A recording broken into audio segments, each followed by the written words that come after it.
As soon as the Fractal Design 7 was announced, you knew a Meshify case was coming, and here it is, introducing the Fractal Design Meshify 2. What's different, what's improved, and what am I going to put inside of it?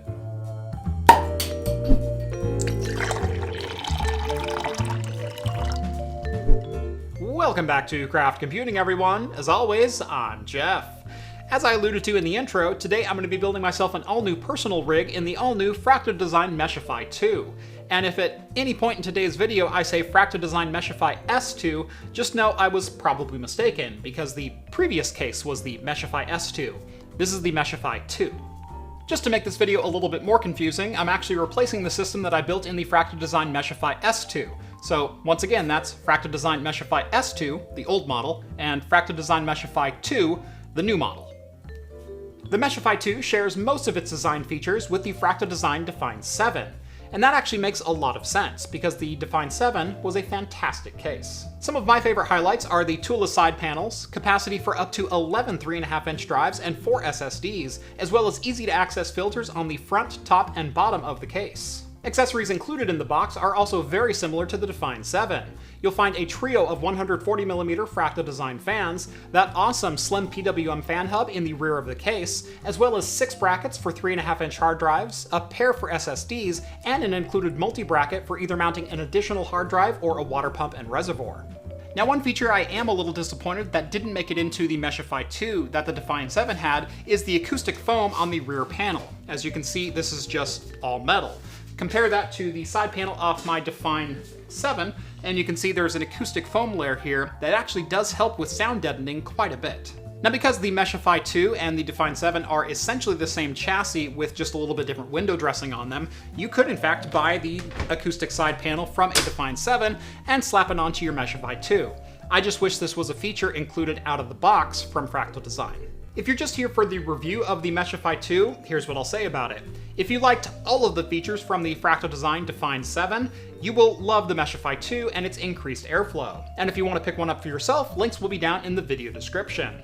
But now is the fun part, where I'm actually going to build a system inside of the Meshify 2. My existing streaming PC is built off an MSI Creation X299 motherboard and an i7-7820X, and it's a combination that served me fairly well. However, if you also remember back to some previous videos about trying to overclock the 7820X, you'll know that I had a hell of a time keeping that chip cool.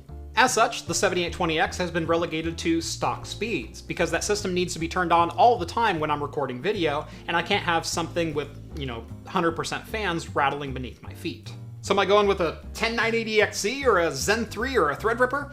Actually, I'm going completely the opposite direction with a Z490 board from NZXT and an i9-10850K. I reached that decision for 2 reasons. Number 1, I don't need nearly as many PCI Express lanes anymore, as I'm no longer streaming talking heads live from in studio with multiple camera angles, thanks to the current global situation, shall we say.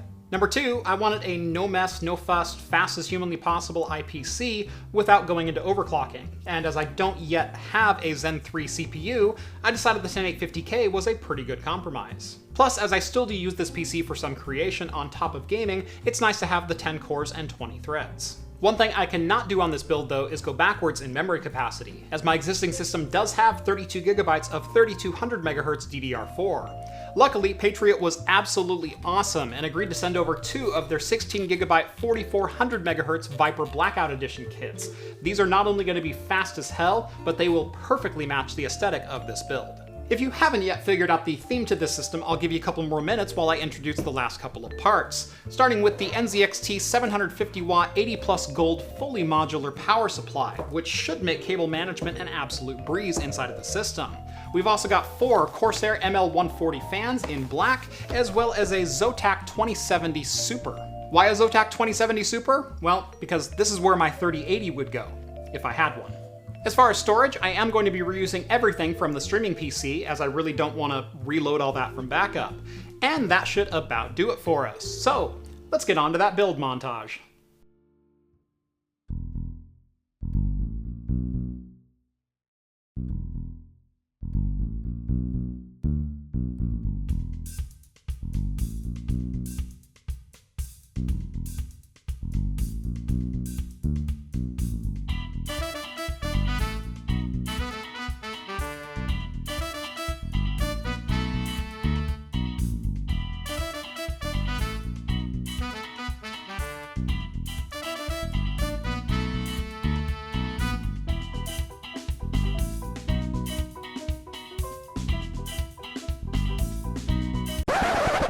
And wouldn't you just know it, I'm putting the finishing touches on this build, and the cooler I wanted to use showed up. So let's get this thing open and see what's inside, shall we?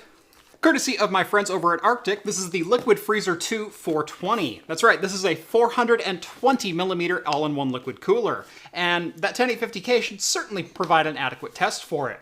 But like I said at the beginning of this video, silence is my #1 goal of this build, on top of gaining a little bit more speed, upgrading from that 7820X.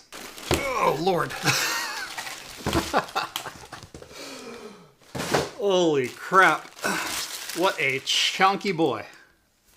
So not only should this provide more than adequate cooling for the 10850K, I love the aesthetic on this, and it's going to perfectly fit this build. So let's go ahead and get this thing installed.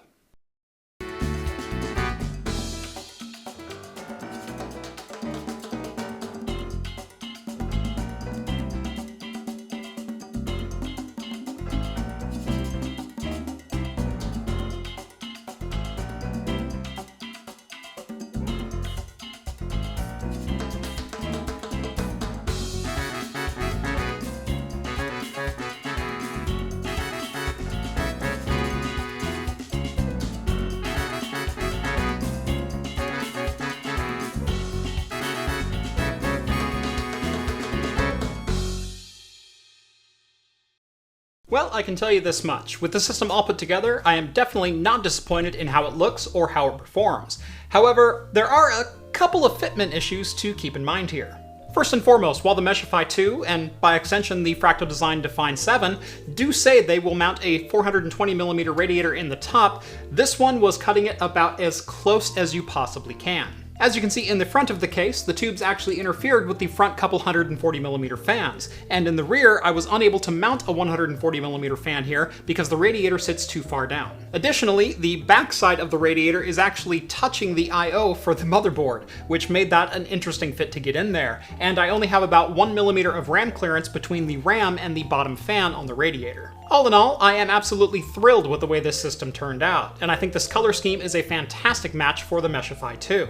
As far as performance goes, I'm pretty impressed with that as well. Under full synthetic workload inside Cinebench, we saw a max of 78 degrees Celsius on our 10850K. That was at stock speeds with a max all-core turbo of 4.8 GHz, and quite honestly, I think that's going to be just fine with me.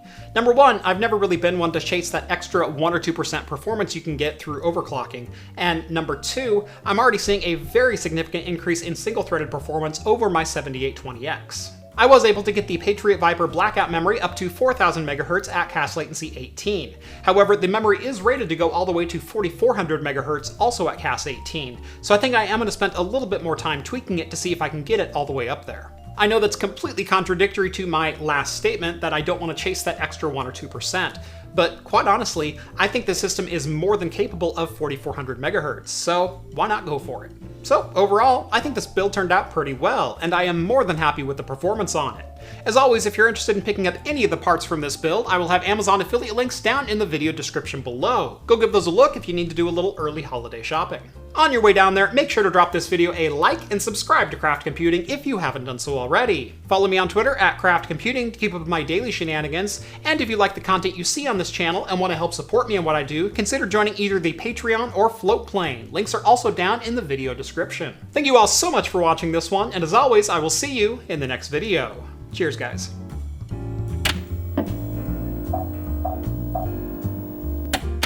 Today from Walnut River Brewing, it is the Coffee Porter, a 6.6% coffee porter.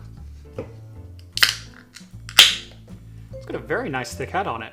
Almost reminiscent of like a nitro head. Very, very thick and fine bubbles.